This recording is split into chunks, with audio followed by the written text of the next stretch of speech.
Well, howdy y'all, and welcome to another high-powered episode of the High Voltage Live Show. I'm your host, Willie Snyder with Nat King Code, coming to you live from the Mile City in Denver, Colorado. And I am joined by my awesome co-host, Mr. King James Stallcup, over there at Big Sky Country. Get my hook 'em horns over there. Hick 'em, hook 'em horns over there in Big Sky Country, Texas. And he is representing the Stallcup Electrical Education, the best electrical education you will ever get in the whole entire United States, hands down. We're waiting right now. We have been waiting. There was some people that said they would have a comparison to compare to James a little while ago, maybe about 3 years ago, whatever. But we're still waiting. Well, we still haven't heard. Maybe they're on Pony Express. Maybe they put it on some kind of horse or something. But we're still waiting for this kind of comparison to come out to compare to your material, and we still haven't seen it yet. We think maybe it got lost, and maybe it was coming from China or something. Maybe they were putting it. We don't know where it was coming from, but we still have yet to see a comparison to King James's material, and like I say, it's the best, hands down, overall in the history of electrical code. Like I say, there's been others that have said that there's better material out there. We just haven't seen it yet. And not saying it's not out there. It's just we haven't seen it yet. We're still waiting. I'm going to whet the appetite before we get to it. I'm going to show y'all something that we've done a little bit different. It was sort of interesting because I was showing it to Dad earlier today, and he was like, "Damn, I didn't know you could do that." And I said, "Oh yeah." I said, Well, just to let everyone know, what's in my glass, it's water, H2O. So, nothing wrong with that. All right, yeah. What I'm going to show you here, this is what you'll see for your new presentation. Okay, this will be the full presentation for the generators, transformers, and motors publication. And what is cool about this that we've done, I had never seen this done before in this, but you come in here and you go, I've only got 8 chapters done that are highlighted.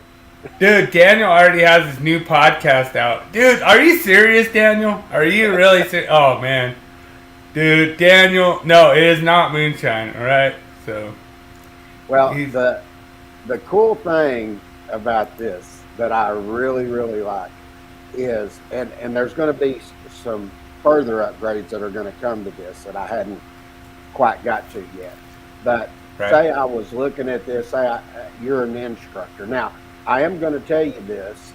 I will have this eventually to where you'll have all these, you can buy them individually. So like if I just wanted to teach transformer theory for our class, we'll have that with this type of presentation for just transformer theory. You may be wanting to teach troubleshooting motor windings and components. We'll have it for that also. But just to give you an idea, say I'm looking here and here's my table of contents and I want to look at transformer theory. I'm just going to click it. It takes you right to it. Now, just what you saw right below this slide, I'm going to have another one that is actually going to have each individual topic that you can go right to. But as you look at this, this is what the presentation is going to look like. So as you're scrolling through this, you can see it is crisp, it's clear, everything. When you throw this up on the screen, it even looks better.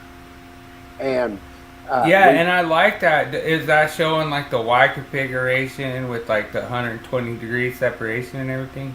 Oh yeah, we're even showing you the colored wires and everything. And I tell everybody, go look at anything else out there. Matter of fact, I encourage you to go look. And you will see that this has been done. We've added a lot of new stuff in here.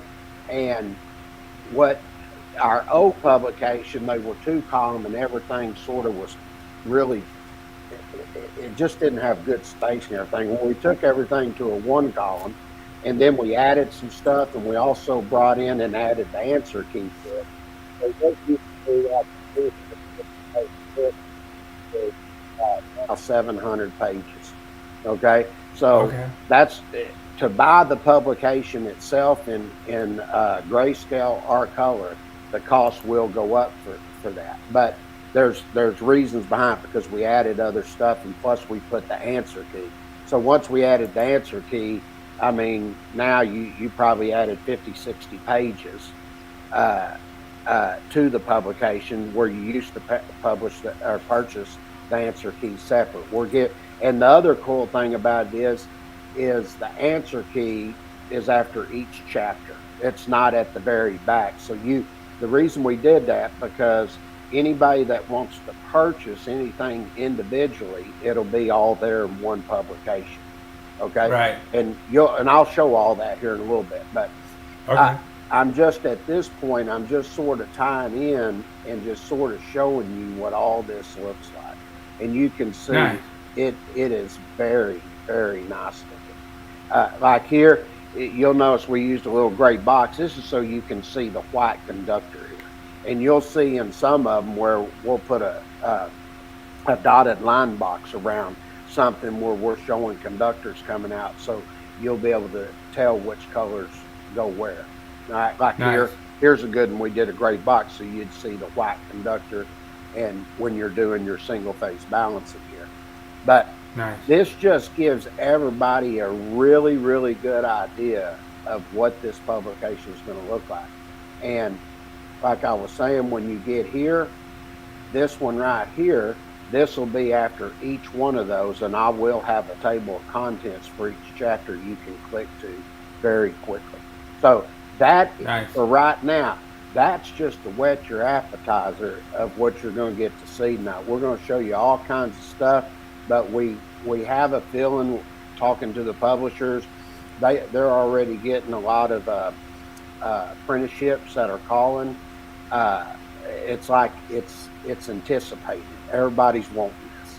So I think we're going to get a lot of people that are going to be coming in that's very, very interested in these publications. So, we're working on it, and I expect by Friday, I will have the presentation sent over. So it takes them about 2 to 3 weeks to get everything on their end done for publishing and all of that, and getting ISBNs and the capture and all this stuff that they do.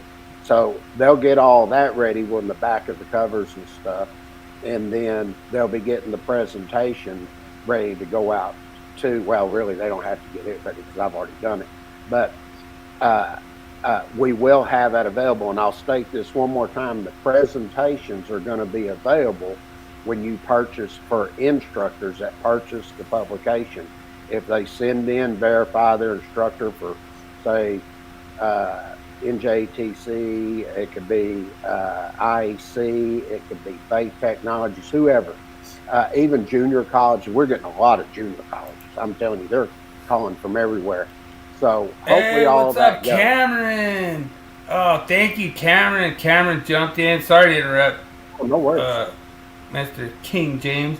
No, that's Cameron. My intro tonight. Yeah. Cameron, awesome to have you in the house. Appreciate you jumping in. But yeah, no, that's awesome, James.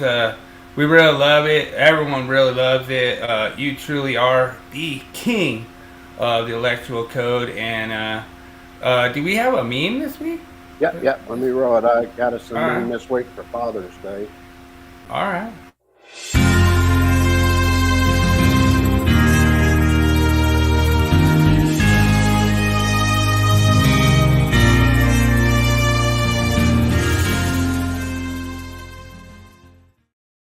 Dude, I freaking love that meme because I think about that when like I have to like supper at the 7-Eleven getting like a burrito and then, you know, whatever, just like eating next to all my brothers out there in the electrical field. And, you know, it's that whole thing that we're suffering for our family so that they could have a really good meal at home. And sure, dude, that's an awesome meme.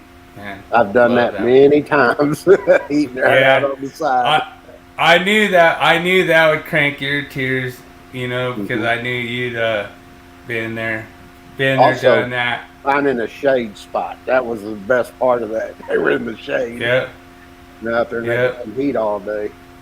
15 minutes of shade. But, oh wow, we actually have a Giants fan. Welcome in, Giants fan. Thanks for joining. Appreciate you jumping in. Sure. That's so awesome. You got what do you got? Paul Abernathy audio this evening? Oh, dude, he says you're right for the first time ever. Oh, really? Do you want to hear about it? Yeah, I'll cue it up here. Let's see what he said. Down. Because again, social media is, you know, it's part of marketing. It's what you got to do.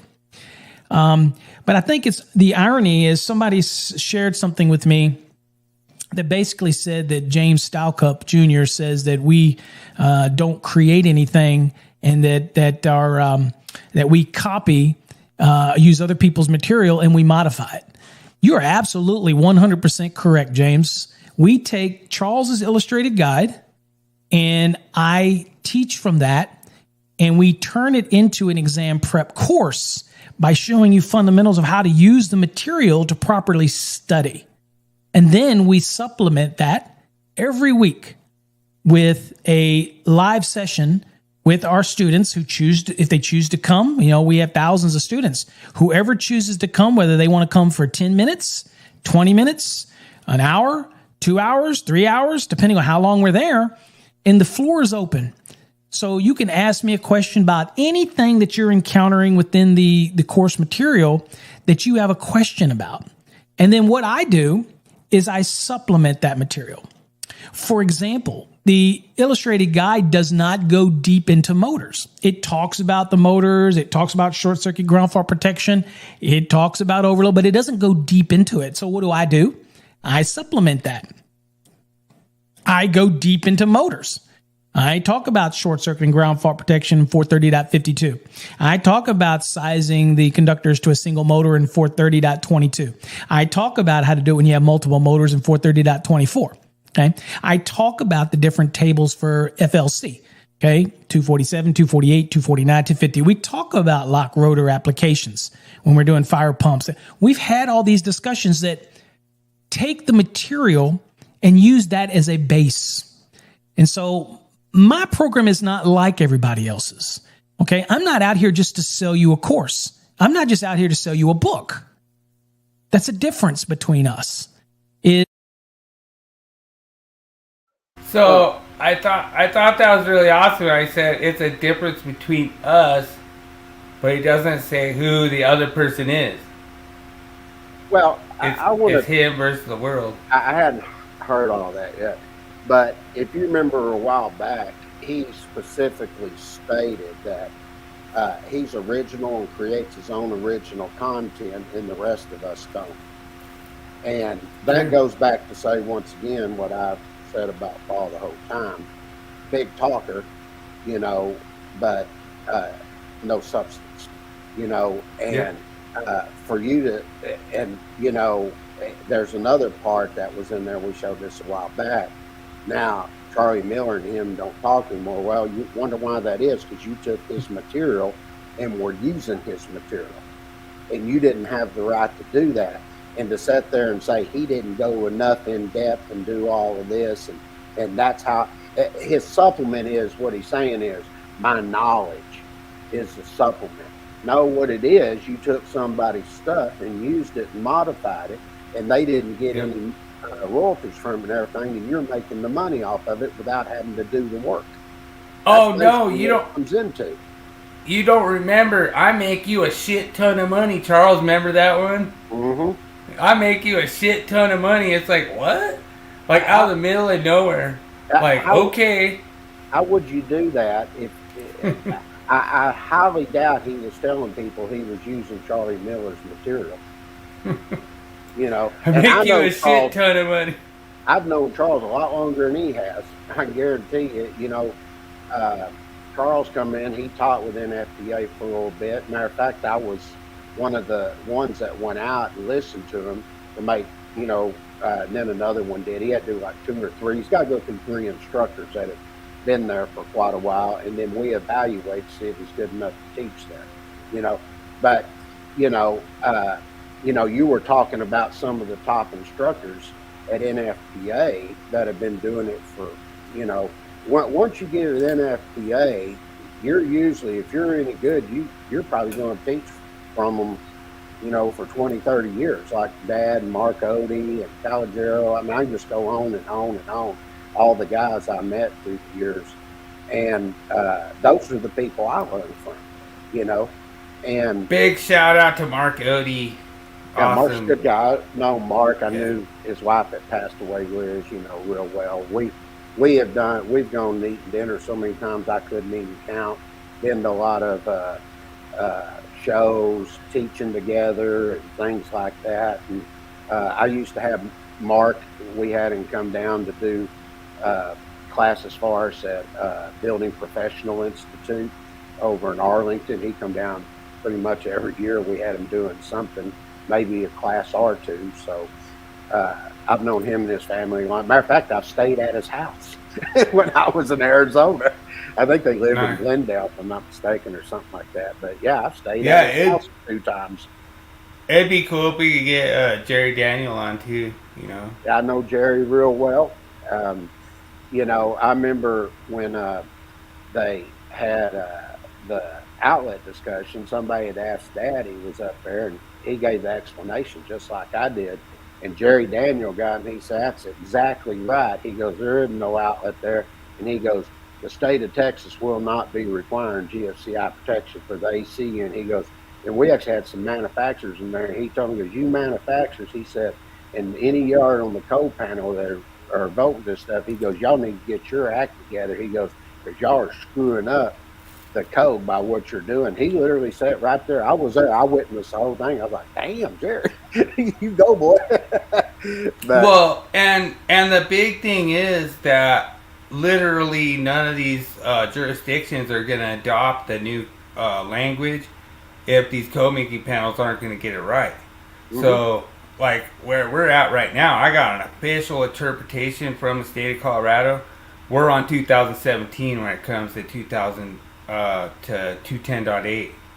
So 210.8 didn't change in 2020 from a standpoint where we're at now.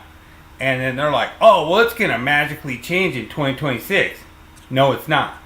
So the code making panel needs to wake up and realize if they don't change this language and get things to be compatible with Class A devices, they're gonna get forgotten. And this is going down. I mean, that's all there is to it. It's going to be interesting. I'm waiting to see. I hope to see Gopher Band pop up in here and tell me how I'm wrong, but I know he ain't gonna do it. That's Jeremy. Everybody knows who that is. Yeah, but I hope y'all loved the myth of the week this week, and you know, like I say, this is just a preview. That's what Go through the I comments. for. Here we go. All right.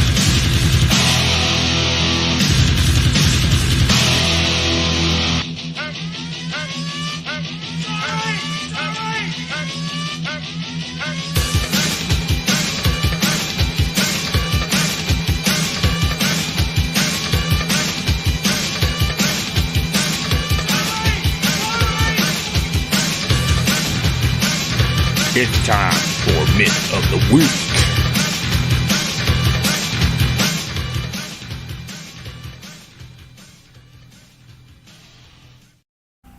Alright, so this myth of the week is going to be kind of like set up for probably even the next couple weeks, but this is a picture this is so funny. This is a stage thing that I did, and I did everything exactly at the code minimums. So this is like a 100% code minimum, but it still passes because it's code minimum. So it's 11.9 inches, like it's the closest you can get to 12-inch support. This is not in an area that's subject to physical damage. This was a GFCI device that didn't need to be a GFCI device, not in a wet location. Obviously, the cable couldn't be installed there if it was a wet location. There's no reason to be a GFCI there. This is kind of where it comes into this expansion that's not needed. Like this could have just been a regular receptacle in this case. I purposely didn't put a pigtail to the device. And this is for a reason when it comes to like the myths and everything, what we come into. Is there a pigtail required? Nope. And I kind of got James a little bit on this one because he's like, well, I want to see the manufacturer instructions, but if you go in there, and I'm just giving you a little bit of a hard time, James, if you go into 250, 146, it says if the cover has flat surfaces and it's connected by the screws, then that's compliant. But at the same time, James is right that, that manufacturer instructions of that GFCI device says needs a equipment grounding conductor brought to that device. So this is kind of a little bit of a subjective myth of the week, and I was really anxious to see what James's input was on this, and here's some of the comments that we had in there, and it was really funny. What did you think, James? Pretty much exactly what we talked about. I don't want to see the manufacturer's instructions, and I know the sections and everything you were referencing, and just out of normal installation, you're naturally going to think, no, you can't do that. Right. And that's going to be, what most people or anybody that's been doing it a while is naturally going to think that.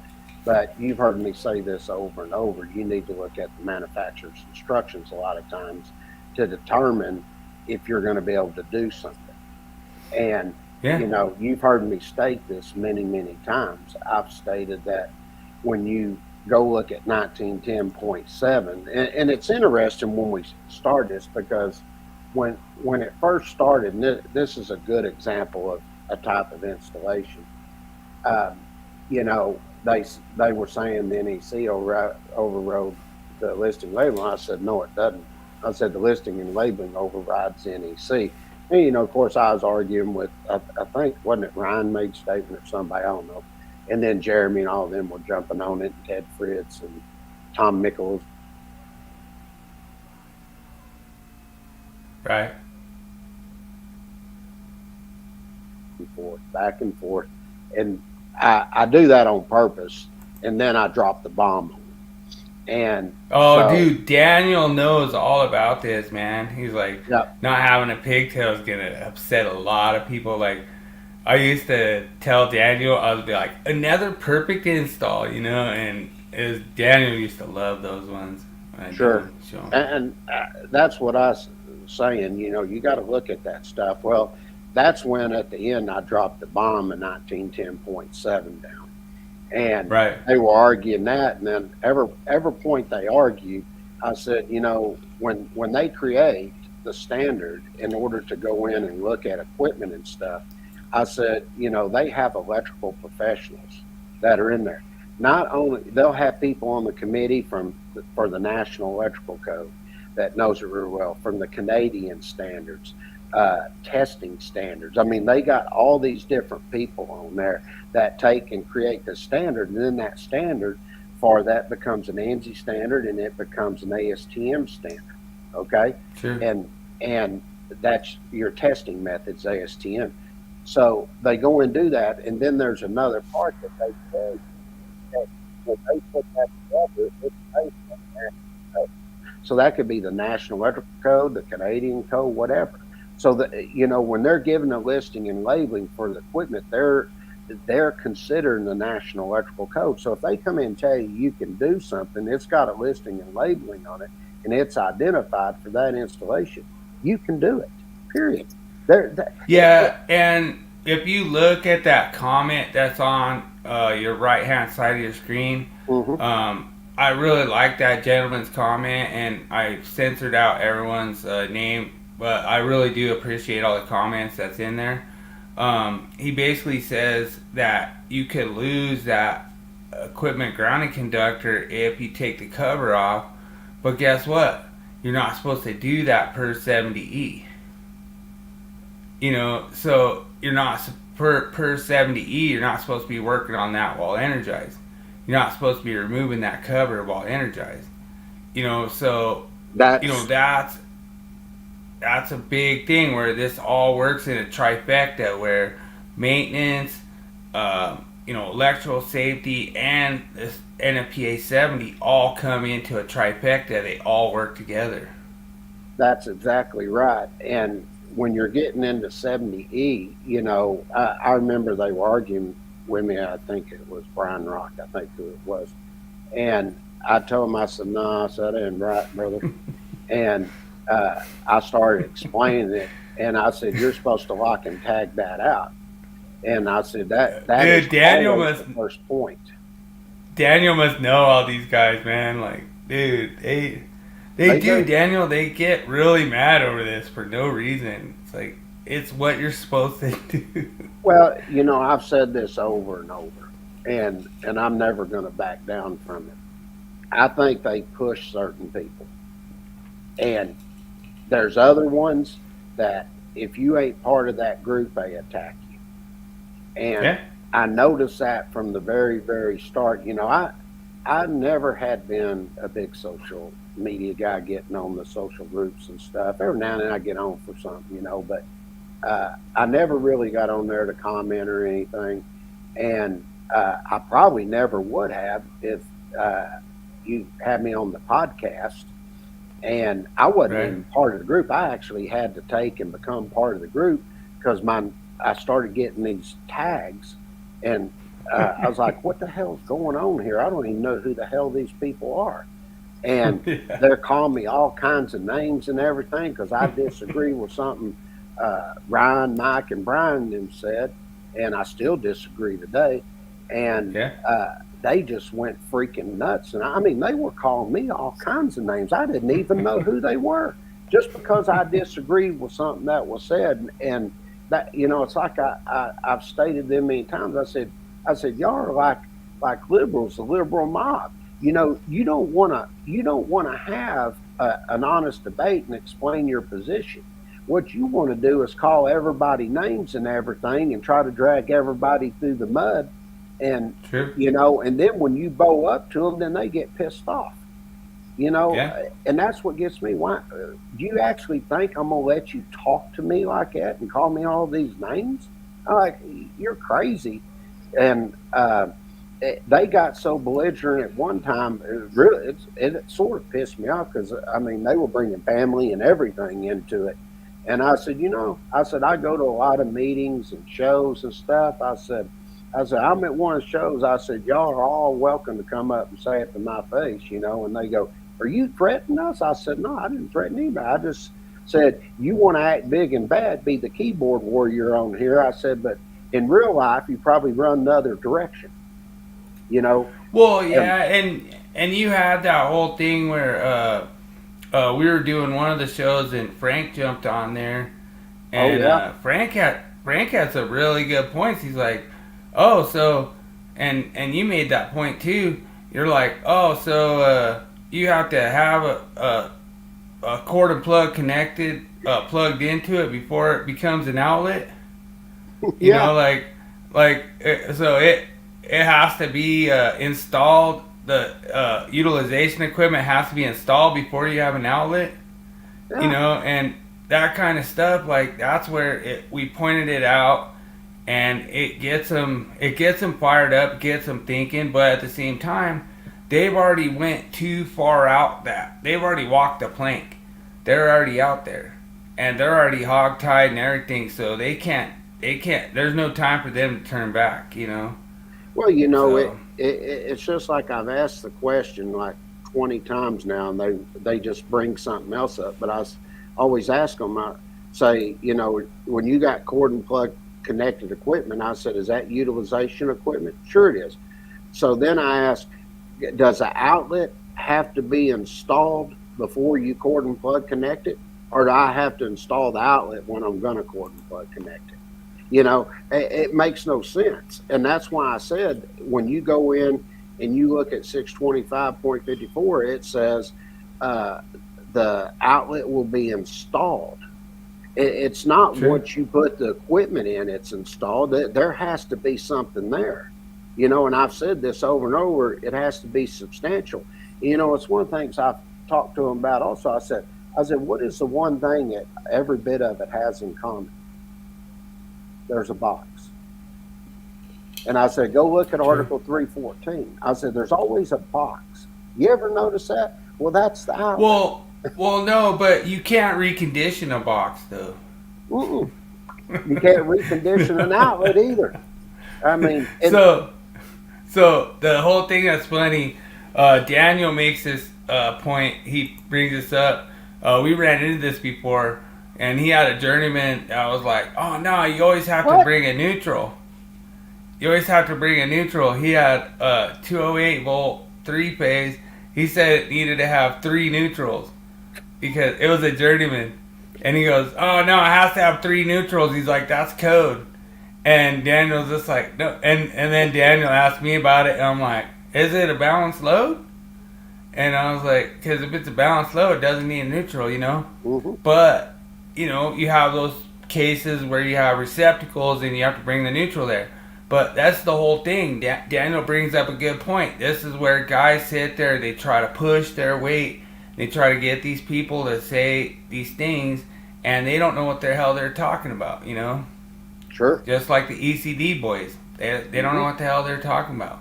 They push and push and push. And, it amazes me. I looked over and you see dummies. A lot of the new posts are created about us. Calling us all kinds of names, and they get pretty belligerent. I was like, what's up, Worm Brothers? How you doing, sir? Awesome. Thanks for joining. Appreciate you. All right. Well, you ready to get to the topic of the week, which is all the new publications and everything? Let's do it. Everyone's waiting. Let me roll it out.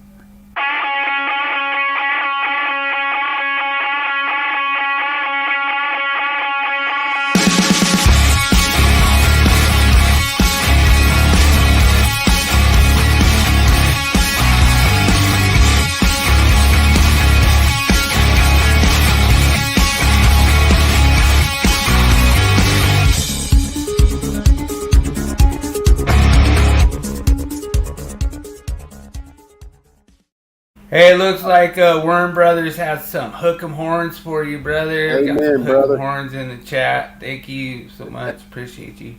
All right, the first thing I want to start off with, I'm just going to show where you can actually go and get this stuff. Okay, I want to show everybody the website and everything. Matter of fact, I'll post this up too while I'm at it. And when y'all come over and start looking at this, let me put this in here real quick. Publications. There we go, so everybody can find it. Now, when you come over and you look at this, this is the site that's going to be set up. And you'll see here, we've got all the new covers, the ebooks that are on here. Now, I will tell you the grounding and bonding lightning protection is no longer for sale. I gave it 2 weeks, and I appreciate it. Man, there were a lot of people bought it, and we appreciate that. And Nice. When you come up here, you're going to see your publications here. You'll have down here, you can come here, just hit ebook publications, and it'll bring all these up. Now, the 3 new ones that are on there that are for sale, but I hadn't really advertised yet, but you can get them. But I'll probably have it up sometime this week, probably Friday, because I'm going to put every one of them on here. But you'll notice we got the generators, we got the transform and motors. Those are all individual parts that come from the generator, transformers, and motor book. And I can tell you that generator, transformers, and motor book is 730 something pages. It is Nice. a big book, and I'm telling you, for $49.95, that is cheap for 700 pages. That's like super cheap, especially Nice. what I'm about to show you. Now, I will tell you, when we go off this sale, this thing's probably going to jump up to about, I'd say, $139.95, $149.95. It'll be something like that. So it's like a third off of what you would do. Now, I've also taken here, I've got some freebies here. You come down, click the freebies, and you'll see I've got one I did for you on transformer theory, and we also have the electrical codes and standards. That's a freebie here. Okay? So we've got a few things here and there that you can come and pull from. Another thing that I've done, and this is going to be added on as we go through this, like here, you can come over here to tumblers on your products, and you'll see we have the High Voltage Live podcast on here, but I can tell you we're going to have more than this. I've got some cool looking designs that were on another side. I'm going to redo everything, and everything will be done right here. I just did another quick one to show some iPhone cases. I'll do Nice. all the others, but this gives you some looks of the type of things that you'll see here. You'll have as you're looking at it there, we've got like the shorts clear. These are all real cool designs that you can look at. So if I clicked on it, this will give you a better look of it. So Yeah, and I'm gonna need to get a better glass for my water, because just a clear water glass, that's not gonna be, well, I need to have some style to my water glass.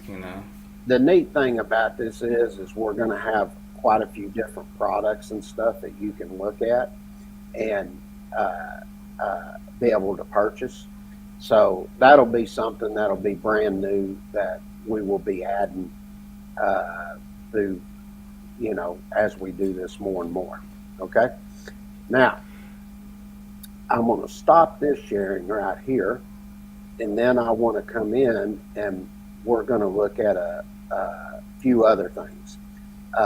Well, and I want to give a big shout out to all the people smashing that like. Appreciate you. Get Much some likes appreciated. coming in the house. Really appreciate you, and Now, means a lot. the next thing I'm going to show here, one that we hadn't showed in quite a while that I had. This is the grounding book. Okay. Now, this is really a fantastic book. And right here, we will have the table of contents that's set up here. Now, you can come in here and just pick whatever it is you want to look at. All right. So let's just say I'll just scroll down here and just look. Let's say I want to look at auxiliary grounding. Above it, click, and it's going to take you right there. And then you're gonna see. Now this is a good example of one here. You'll see we have that gray dotted line around the conduit there. The only reason that's there is so you can see the white conductor.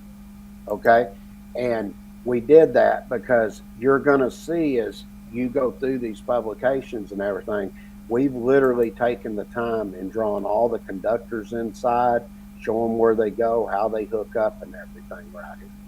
Then as you're scrolling down through here, you can just see with anything that's grounded. We're doing it in green conductors here, tying it together so you can see what that looks like. It's just, it really is a good publication. I'm happy this. Now I'm gonna show you another one here that y'all find interesting too. So let's say that I look right here at this one. All right. Now, this is going in, showing where you. I come in and I'm gonna ground to a water pipe right here, accessibility. But this little chart that's right here, this is a recommended chart, and what it does, you'll see the size conductors here.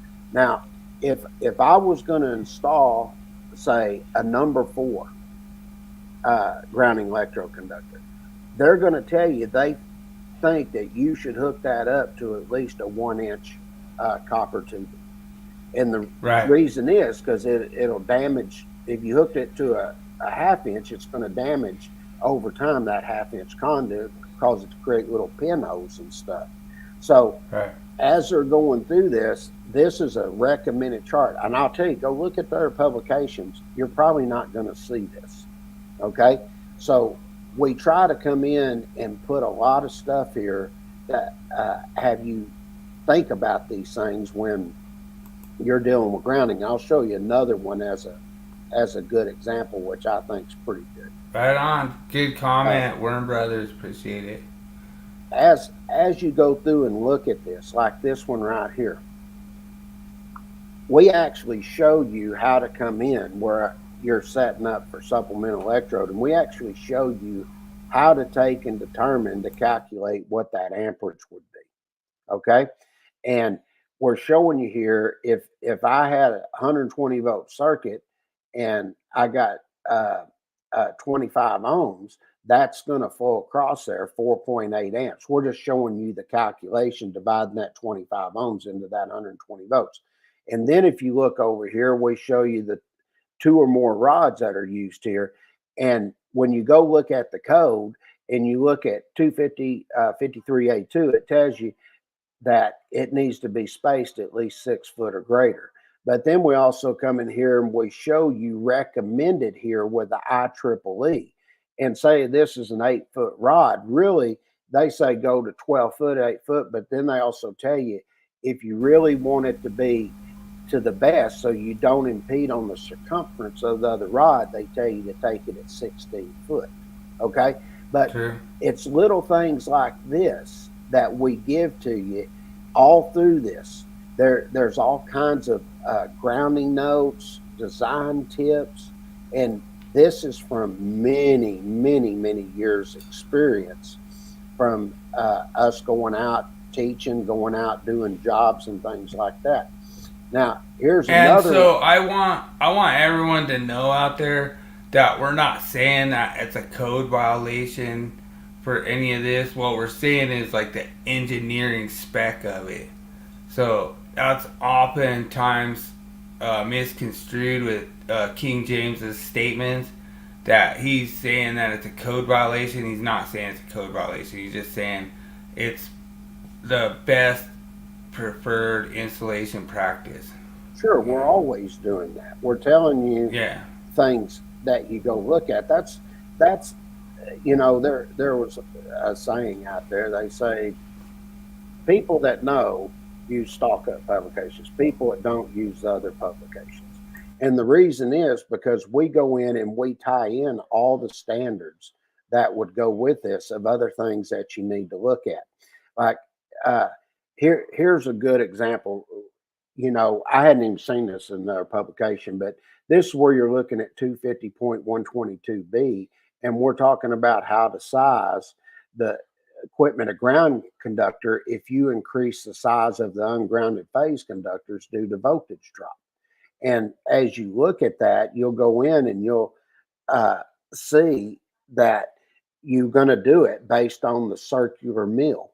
And that means you're going to have to go over and look at Chapter 9, Table 8. Well, as an example here, I'm going over to a sub panel over here, and I'm had a 140 amp load, so I'm going to take over there. It's continuous. So after I took it at continuous, I was going to need a 175 amp breaker. So if I go look at table 250.122 in the code, it's going to tell you it's a number 6 equipment grounding conductor for that 175 amp overcurrent protection device. But now I've got a long run here. Okay. So I had to increase it due to voltage drop. Well, if I had a 175 amp load and I go look at table 310.16, it's going to tell you it's a 2-aught conductor. But now I've done the calculation stuff and I see that I had to increase the size to a 3-aught simply because of voltage drop. Well, if you look there at step 3, we tell you to go get the circular mill for the 2-aught, 3-aught, and number 6 conductor. And then you go to step 4 and then you do the multiplier. Well, when you do the multiplier, you just take that 2-aught conductor circular mill divided into that 3-aught circular mill, and that's going to give you your multiplier. Then you take the circular mill of the number 6 and use that multiplier, and it'll give you what the circular mill is. Then you look at the table, come down, and the next size above that calculated load required me to go up to a number 4. Okay? Right. So these are the things that we try to show everybody that you're not going to really see them in these other publications. And I will state this also, you're not going to see them as clear and concise as this. And well, I'm just letting you know, James, you just have to be ready because there's other publications that are better that they haven't shown them yet, so it's coming. I just want you to be ready, because it's coming. 3 years, you have to be patient, Mm-hmm. And here's this is important, like this one. This is service equipment, supply, and computers. Okay. One of the things you're going to notice, we have a loop that's created around this, but all of this connects into where this loop is and everything. But look what we're showing you. It all goes back to where? 1 point. Okay. And then you can sit here and look at the next one. Let me go back one. And where was I wanting to go to here? Grounding. You look here, then we get in showing you the different things on grounding when you're dealing with a swimming pool and how you go in and you bond everything in. Okay, so we go pretty in depth on this. Matter of fact, we even show you here how to come in and ground a satellite dish. Okay, so this gives everybody a great thing. And one of the other things I'll point out, this is a good example here. We tell you need to consider and go and looking at the figures that are provided in the 3 different UL standards here for your UL loop when you're dealing with this. And then we give you the NEC loop for grounding that ties this in per the NEC. Okay. So when I'm talking about some of this stuff, I'm talking about all the different things that you really, really need to take and look at. Now I'm going to show the other portion here where we're going to get into the generators and stuff and showing you the new ones that we have put together, and then I'll show you some individual chapters and what it's going to look like from there.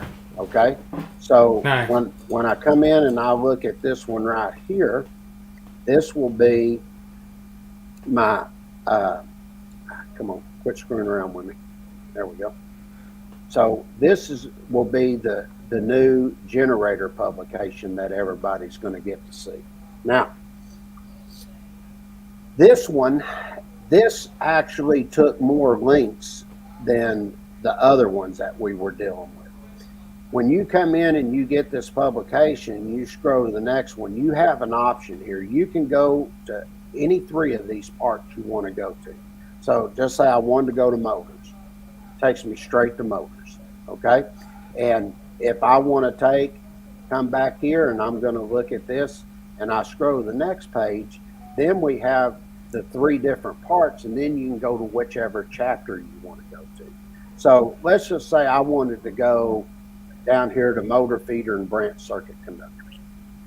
Okay, now I think y'all find this pretty cool. When you come in here, you're going to see we have a table of contents. You can go, even down here, we have the links to the questions and answer key. But since we heard Paul talking about how to do fire pumps and all that, I'm going to show you how it really works. So here's fire pumps. I'm going to click it and go right to it. All right. So it takes me to the heading of fire pumps. All right. Now there's going to be a few illustrations here we're going to scroll through. And then you're going to get into your fire pumps here. All right. Now I'm going to show you a cool illustration. We get in, we show you how to size the conductors. Okay. So we have all that information, how you go about it. And then we come in and we show you how to size the overcurrent protection device. Okay. Yeah, and that was the one thing I really liked about that one episode we did. We had Reese on here, and she was having confusion with sizing the conductor, sizing the overcurrent device, and that's a common practice that a lot of people have problems with.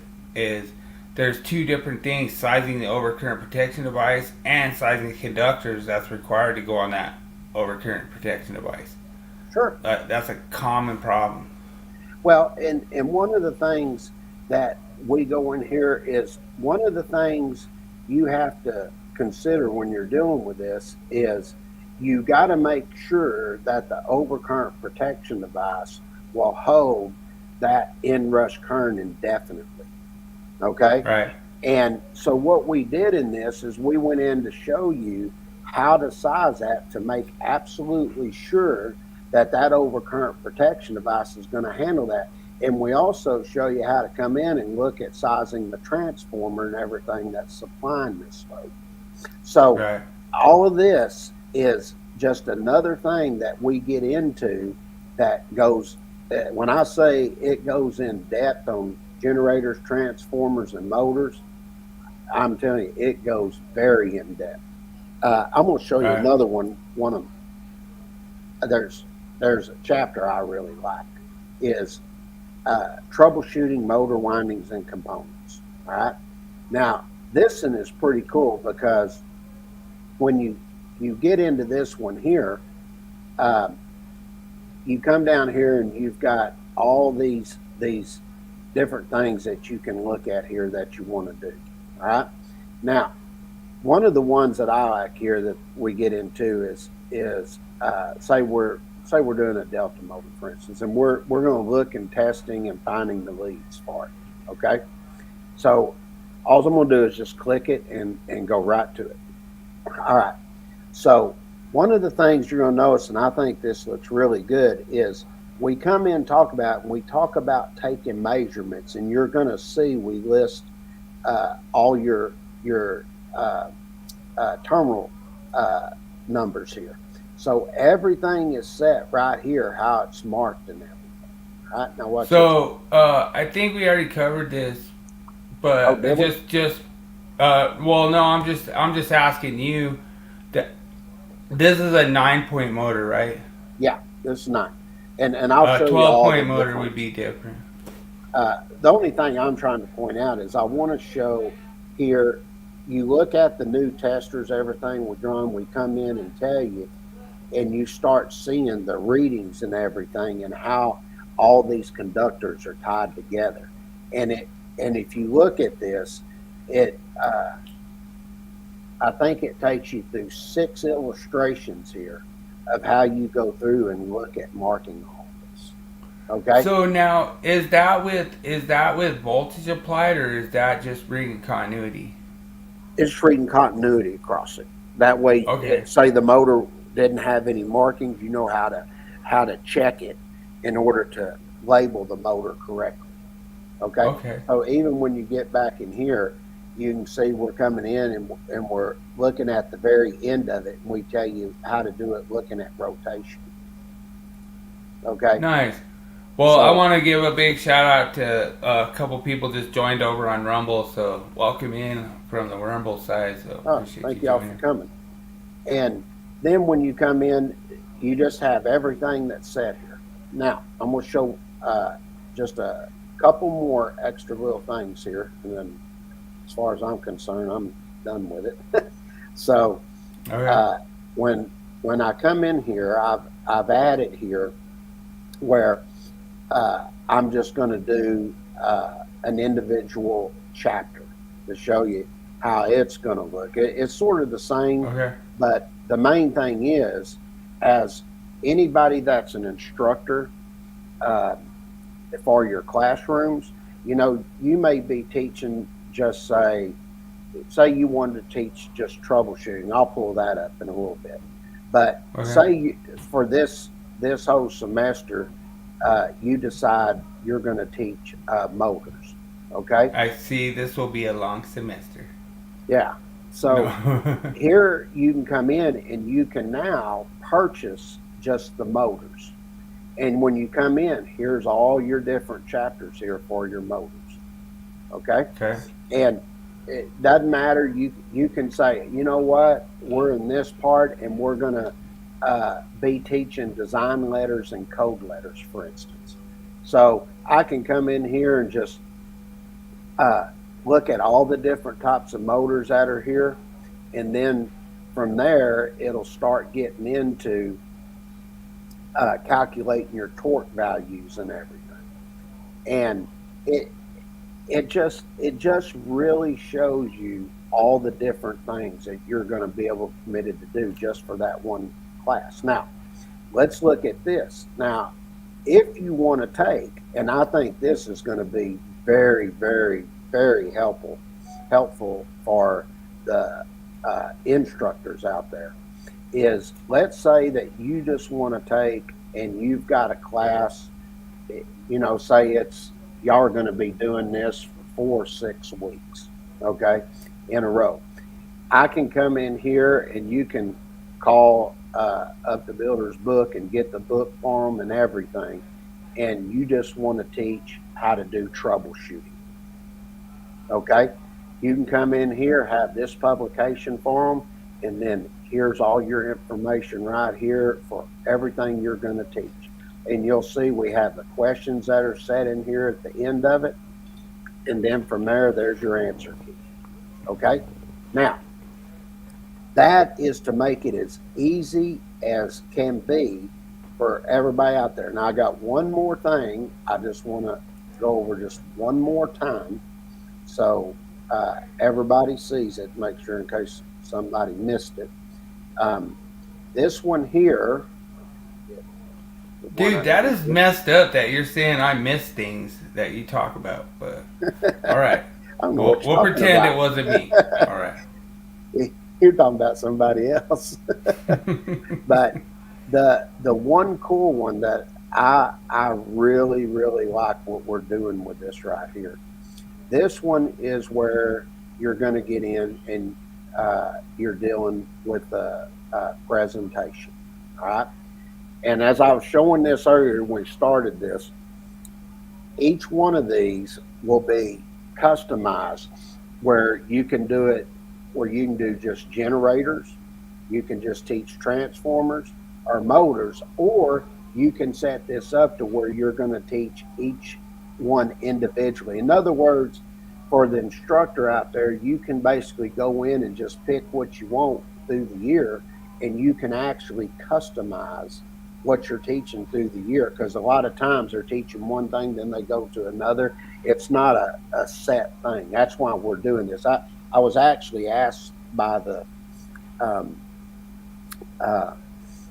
different apprenticeships if I could somehow put something like this together. So let's just say that they were coming in, since I don't have all these others, let's say they want to do transformer theory. They can purchase this individually like this, and then I will have all the categories underneath it that links to the different illustrations throughout the presentation. But Oh, you, nice. you come in and pick this up, there will be another slide like the one we were just at that will have here on the left-hand side that you'll be able to go to whichever portion you want to teach. But Nice. this is how this presentation is going to look for instructors out there. And I'll say it one more time. We're going to have this. Team SOS in the house. Awesome. So we're about to get there. So pickle shots coming. As they get ready to do this and everything, they'll be able to customize everything. And as I said, if you take and prove at, with Builder's Bookstore that you are an instructor, you will get this presentation for no cost. And nice. I will tell you this, you can go check with any of them out there, and I highly doubt you're going to get the presentation just given to you like that. So nice. That is what we have set up at this point that is completely put together. And come Friday, I think you're going to start seeing me post everything up that you're going to have access to. And I will put them at a discount to start off. And then from there, it's up to you if you want to purchase or not. But I'm telling you, and I will say this, I encourage everybody to go compare it to anything else out there and actually see the difference. So absolutely, that's 100%. Our new publication. I'm happy with it, dude. It's looking so good. I love how much the illustrations have just blown up, and it looks like we have some people that are trying to come up for the Willie quiz, but Cameron, awesome, and it'd be cool to get Cesar up in here. Like I say, everyone's welcome to come up and join the Willie quiz. And looks good. Appreciate it. Yeah, so means a lot. You guys are jumping in, but we'll go ahead and get the Willie quiz started. I was trying to get Adam up in here because I try to make it fair for you and Adam. I try to do half Canadian, half American, but we'll see. Adam has a little, I don't know. He's having little issues with his browser or something joining us, but we could just go ahead and pop it off. And like I say, if there's some Canadian ones that he can get right, maybe he could just answer them from the chat. Okay, let me roll it.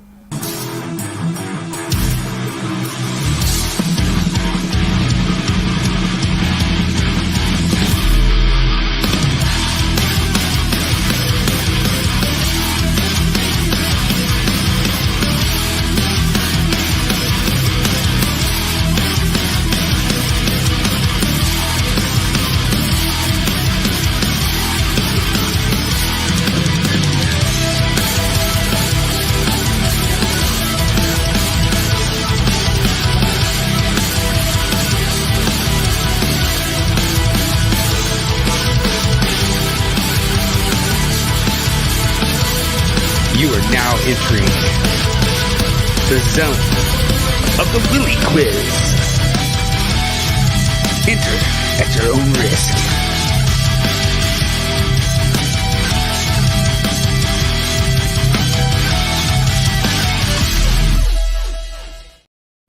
All right, welcome in, Adam. Thanks so What's much up? for joining us. I made it super fair this week. I did majority of Canadian questions this week, so I tried to give you the advantage, since you're up in Canada, and and make sure that King James, like he's still on his third lap around DFW with his golf cart with the hook 'em horns on there.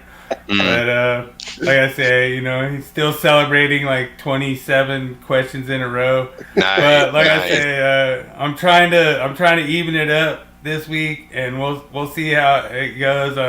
He might get some of the American ones incorrect. We'll never know. We never know. Yeah, I know. I mean, A lot of them I guess that. I'm usually second answer. I'm usually right. Yeah. See?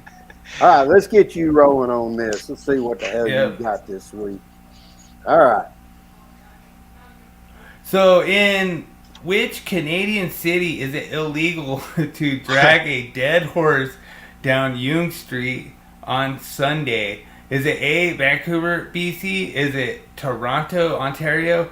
Is it C, Montreal, Quebec? Or is it D, is it Montreal, Quebec? Yeah. Oh, Quebec City, alright. Quebec Or is City. it D, Calgary, Alberta? Good luck, everyone.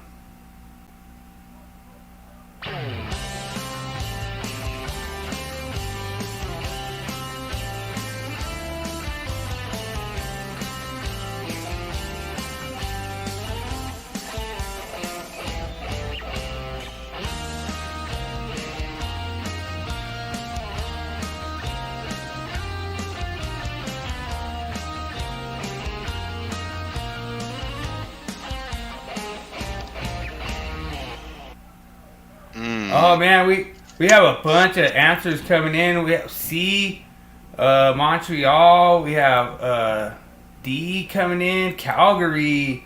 We have C answer C. Oh man, a lot of really good answers. Oh, Daniel J comes in with Toronto.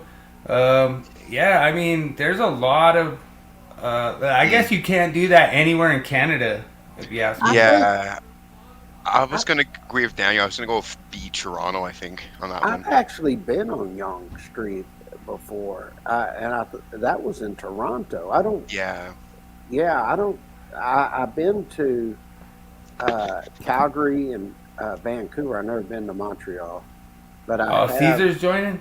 Yeah, I think Cesar's going to try to... I think yeah. Daniel's Yeah. right because I've been on Yonge Street before in Toronto.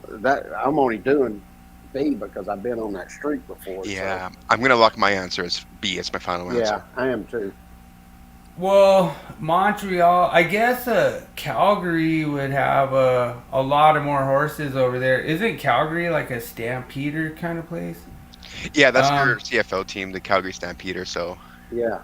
All right. Well, I'm going to have to give King James the win, and you guys got the right answer. It is in Toronto, and you would be a Maple Leafs fan if you drag your dead horse down the street, Yonge Street, after the playoffs. So very Maple Leaf fans. I don't know that for real, but I've been on Yonge Street. That's one reason I knew that. All right. Well, like I say, King James gets the first answer, and good copying Adam. Good. That's a way to copy Adam. First copied answer from Adam. So There you go. all right. Question number 2: in which U.S. state is it illegal to carry an ice cream cone in your back pocket on Sundays? Is it A, Nice. New York? Is it B, Georgia? Is it C, California? Or is it D, Longhorn Country in Texas? Good luck, everyone.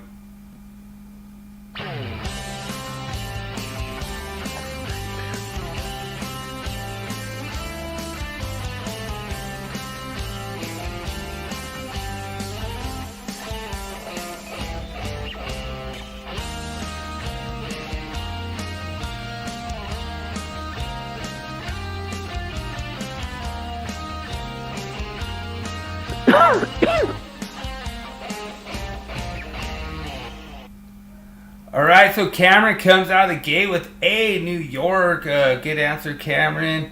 Daniel J comes out with Georgia. We have a few answers in the chat already. Really awesome. Have you guys jumping in. Looks like beer and back roads, man. Ooh, yeah, dude.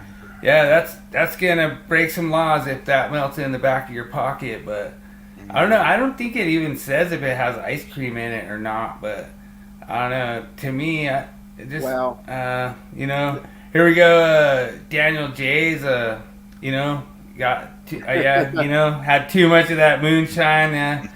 You got me, Daniel. You got me, man. Like I say, I'm just too excited for the pickle shot. That's what it is. All right. Got a pickle shot ready to go. I'm gonna thinking about this. I'm gonna say it had to be down in the South. That Oh yeah, I'd be So- looking at this. I don't think it is on the East or West Coast. And I dude. don't, In California, they almost have to have an ice cream cone in their back pocket. Nah, Like, I mean, yeah. it's like automatic in California. if you'd have put Tutti Frutti on there, I might have went with it. I don't think that's a Texas law. That I've never heard that before. I think I'm gonna roll with Daniels because I think it had to be in the South when they really looked at those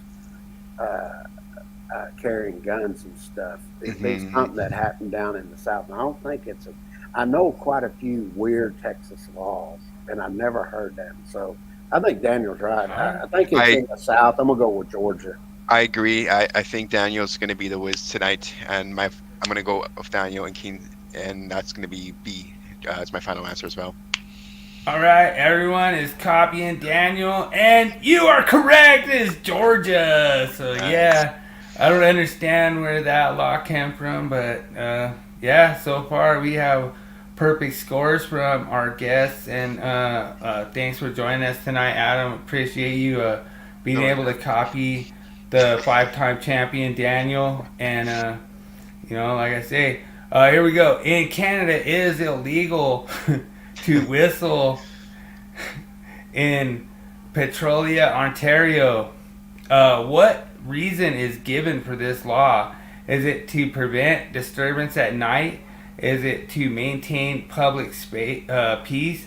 Is it to reduce noise pollution? Or is it to avoid startling livestock? Good luck, everyone.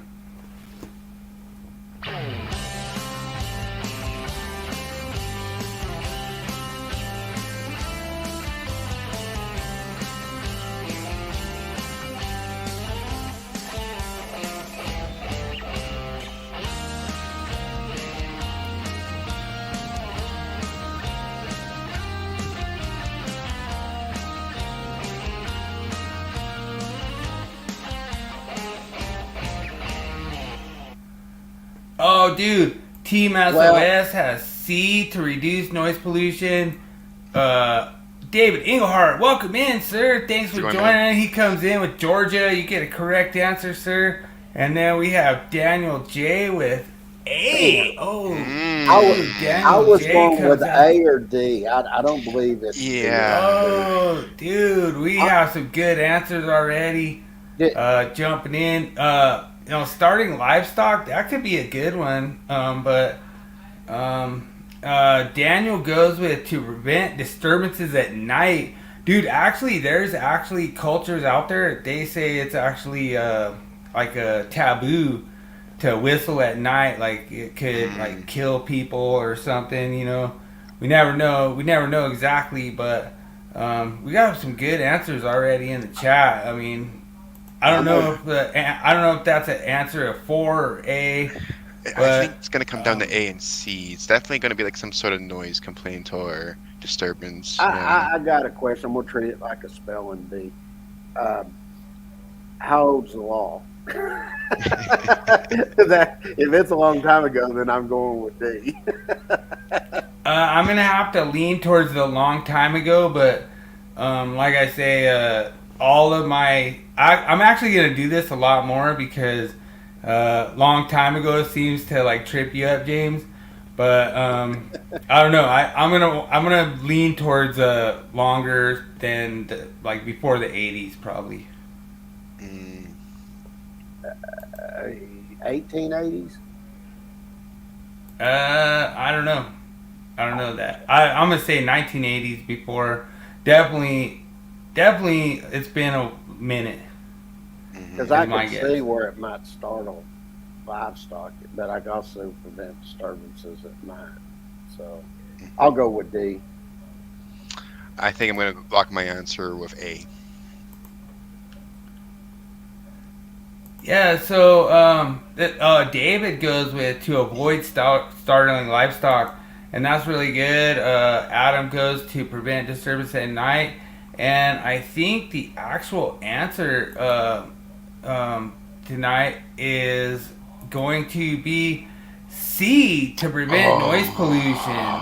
I'm not sure exactly why, and like I said, I don't think anybody got that one. No. Correct me if I'm wrong. Somebody did a C. I don't know who it was. Oh, is it Team SOS? Oh, yes, what's my Team SOS got the correct answer. Great answer. So I broke my Team streak. SOS. Stop now. Yeah. So see, that's why you get a team, James. You need a team. You don't have a team. Teamwork. That sucks. Yeah. So we're gonna give Team SOS. We'll give him 1.5 points. So. It wasn't happening. It's not. Good answer. So, yeah. So, all right. I know this one. So, in which U.S. state is it illegal to wear a fake mustache and cause laughter at church? Is it A, Alabama? Is it B, Louisiana? Is it C, Massachusetts? Or is it D, Oregon? Good luck, everyone.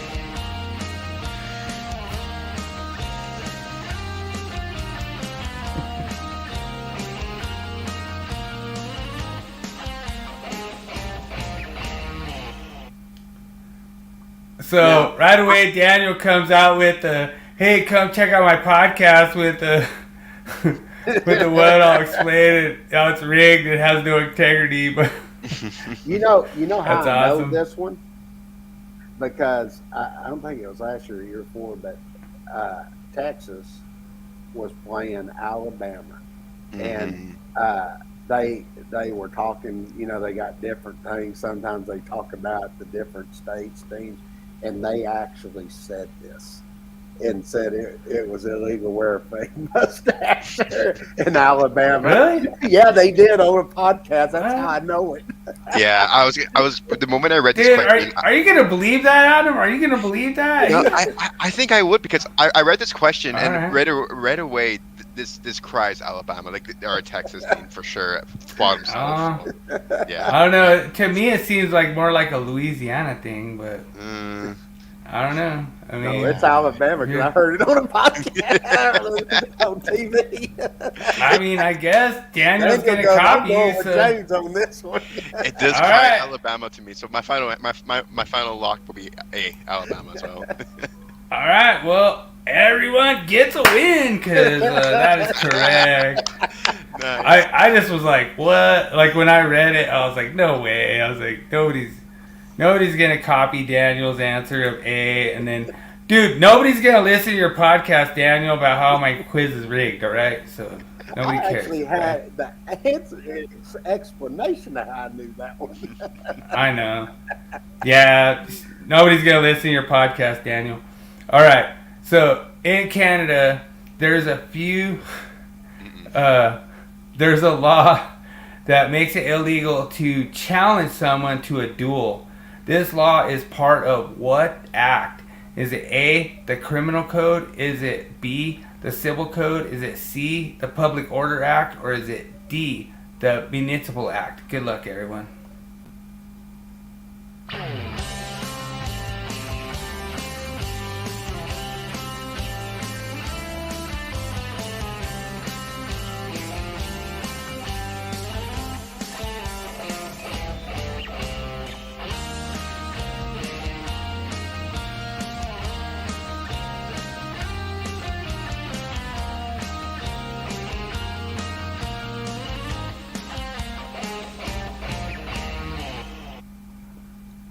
All right, so Secret Agent Rose in the house. Welcome in, Secret Agent Rose. Awesome. Answers A. We have all these answers coming in. We got Team SOS up in here. Awesome. David Englehart, he answers correctly. Alabama. We have Worm Brothers with A. Daniel J going C. Oh, the Public Order Act. Ooh. Oh, Daniel might be throwing a little curveball in there. Yeah. I was looking at this. I discounted C and D. I just don't. I know it ain't no municipal act. I don't think it's some public. Well, no. it depends on what municipal you're at. I don't believe that because you're doing. You said full all Canada, so I think. I think. I was gonna go with A.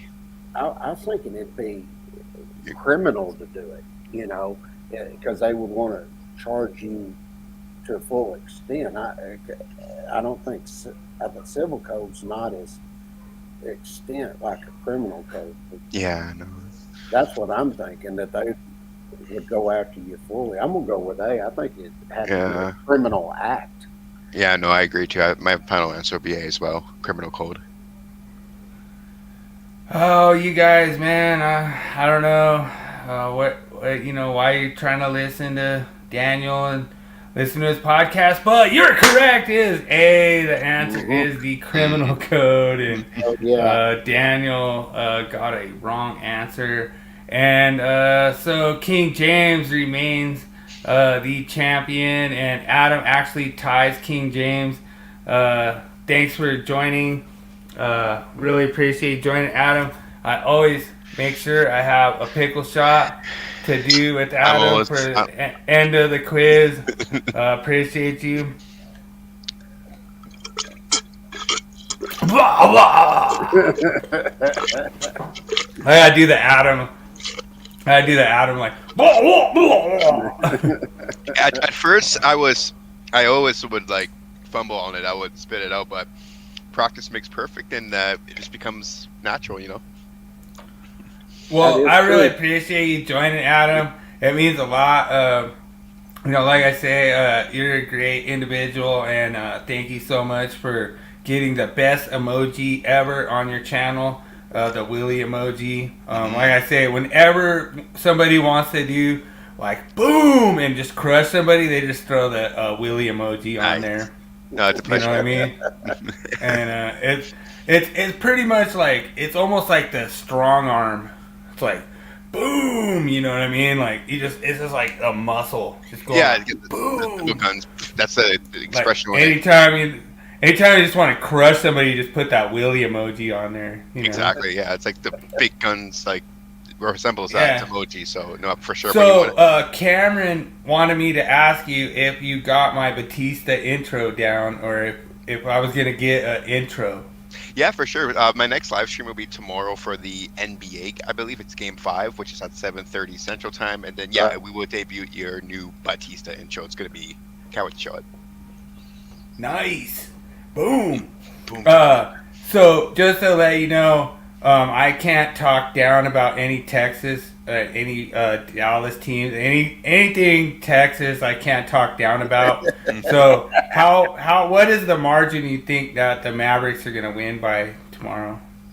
I think Celtics will wrap it up. It's funny because NHL and NBA, they have the same script going on right now, if you know what I mean. Like Boston Celtics and the Florida Panthers win their first 3 games. I'm like, oh, surely it's going to be an easy sweep. But then, no, now the Dallas Mavericks and the Edmonton Oilers won their Game 4. So I'm like, I wonder if the NHL are copying the scripts of NBA here, or So we'll see what happens tomorrow. I would think on paper the Celtics should wrap it up tomorrow, but in case the Dallas Mavericks win it tomorrow, I think we're going to have a very interesting NBA series, same as the NHL, in case Edmonton wins their next Game 5. I believe it's on, is it Wednesday? I think it's, I think they added an extra day for travel or something when they change or something like that. Yeah, it's an extra day for the traveling, so I think it's Tuesday, actually. I think NHL Game 5 is on Tuesday for the Edmonton and Florida. Okay. Mm-hmm. Yeah, and like I say, you're 100% correct. Like, that was incredible.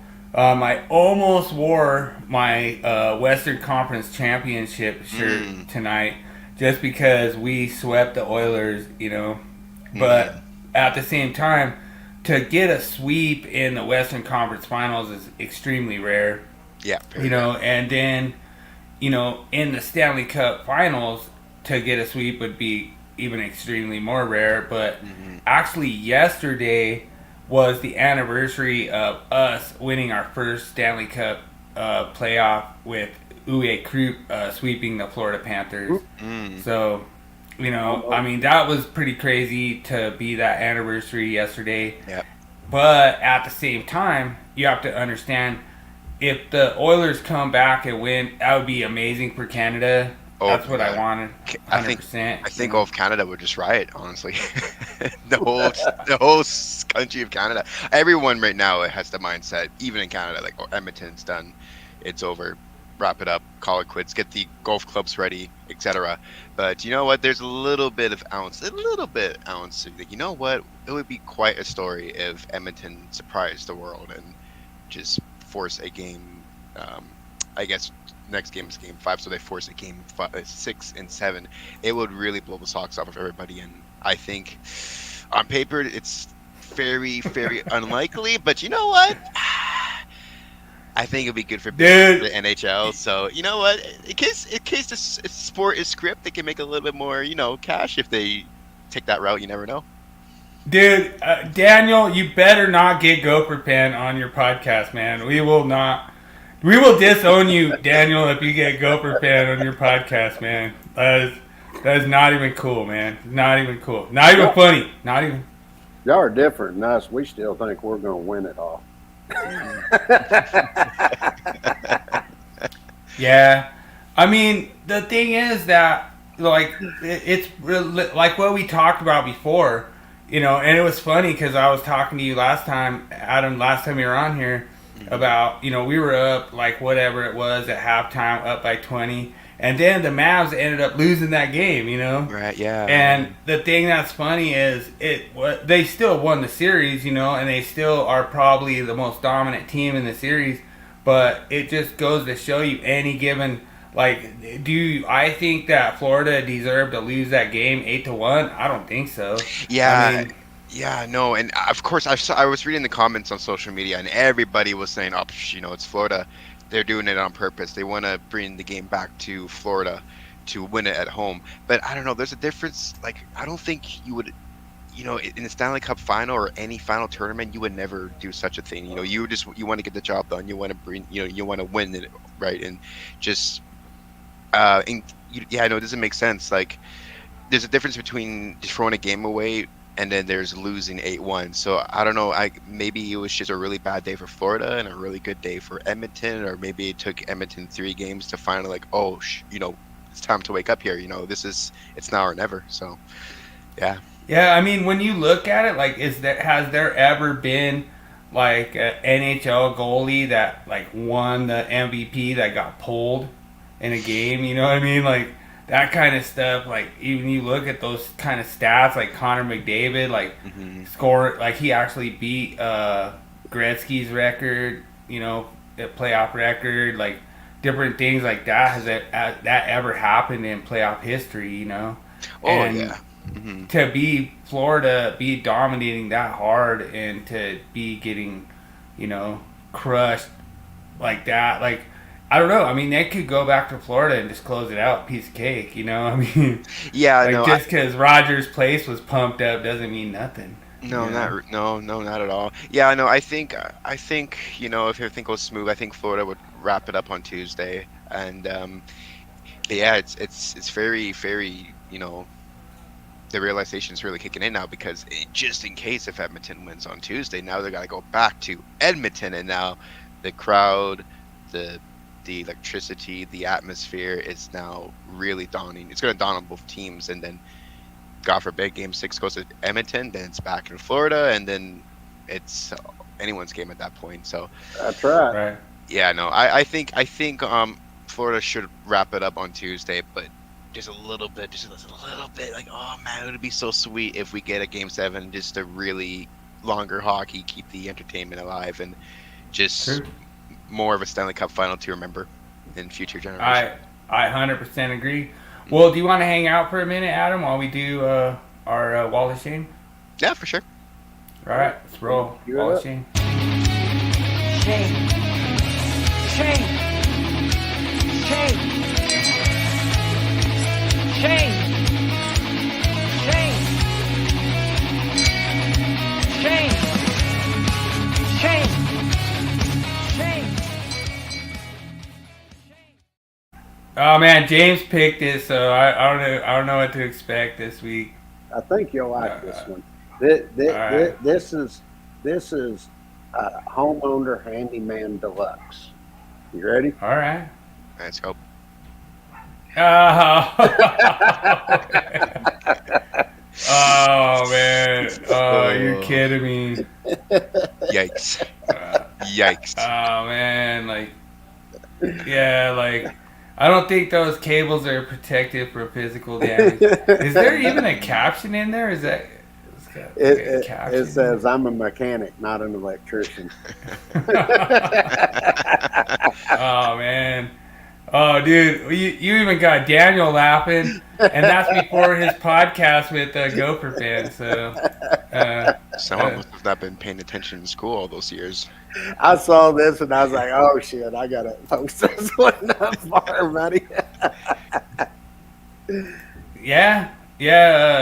We're more than welcome. Anybody who wants to join, more than welcome. Pretty awesome. That's a pretty bad one. Pretty incredible. Dude, thanks so much, Adam. I appreciate you joining. Like I say, King James Stallcup is actually gonna have to I'm gonna have to figure out some way to crush him with the questions. Like I'm gonna have to do like over under or something, like high low or. I freaking hate those. I hate the under over exactly. I hate those questions. Yeah, so that's what I'm doing next week. So whatever he hates, that's what I'm doing. I'm gonna shut him down. I appreciate you joining. It means a lot. Like King James, actually, he got the idea for the crown on top of a golf cart with the horns in front and driving at high Mach speeds around DFW. He got that idea from you, I guess. So that's how he celebrates from now on. So, I guess he's really happy that With a he's pickle got like shot. he's got like a pickle shot, jacked up truck racing around DFW as his celebration move. So that's awesome. And dude, Daniel J is like he's like so awesome, So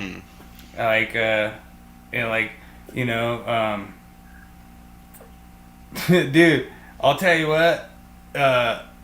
Like Daniel, he's talking about the home runs, like your home runs that you pull. So you just pull the home runs back to that device, you know what I mean? And then you're done for the day. You just call it a day, So Daniel knows how to make it like an easy day. Don't even have to pull them back to the panel. Just pull them that box and then just plug them in and call it a day, But he knows how easy it is to have like an easy day and not have to like work hard, just don't have to pull your home runs. And then James knows, you just call it an outlet and then you just say, hey, I pulled him back to the outlet, and you're all good to go. You don't even need to separate them or anything. Just tie them in one big wire nut, plug it in, call it a day. Call it, hey, but if it's as long as it works, job is done, and There you go. Dude, I really appreciate you hanging out with us, Adam. Thanks for showing up every week. Means a lot. We've always enjoyed having different guests on every week, and I'm glad that you copied King James's answers correctly this week, and like I say, I'm glad that King James was able to copy your answers from the Canada side, and like make sure that we're all on the same page, but I'm gonna try to put them together to make it fair, to where we have like some Canada answers and some America answers, to where give you a little bit of a leg up against King James, because he's got a little bit of an attitude when it comes to knowing the America answers. You know what I mean? Like we gotta like put him back in his place a little bit and kind of do a little bit north of the border, kind of get some stuff, kind of even it out. You know what I mean? Like not have so much of that hook 'em horns. Like I have to give him his hook 'em horns. We have to give James the hook 'em horns, but at the same time, it's like, this year I've answered a lot of questions this year, right? we have to give him the props on this, and I want to say thanks to everyone for giving us all the likes tonight. Thanks so much for smashing that like button. It means a lot, and thanks so much for like Team SOS showing up. Yeah, that is so cool, man. Mossy said, Adam, is the overlay done for the stream? Yeah, the new overlay will be ready to go tomorrow, Mossy, for tomorrow's stream. But thanks for checking in on that. Nice. Well, we appreciate it, and like I say, thanks so much everyone for joining. Thanks so much Cameron. Thanks so much Daniel J. Thanks so much David Englehart. Thanks so much Adam. Thanks so much everyone for joining. Thanks so much Team SOS. Thanks so much Metro for joining. Means a lot. We appreciate you, and we will go ahead and wrap her up, I guess, James. That's right. Everybody enjoy your week, and a lot of y'all will see Thursday. And remember, make every day an easy day. Good morning. All right.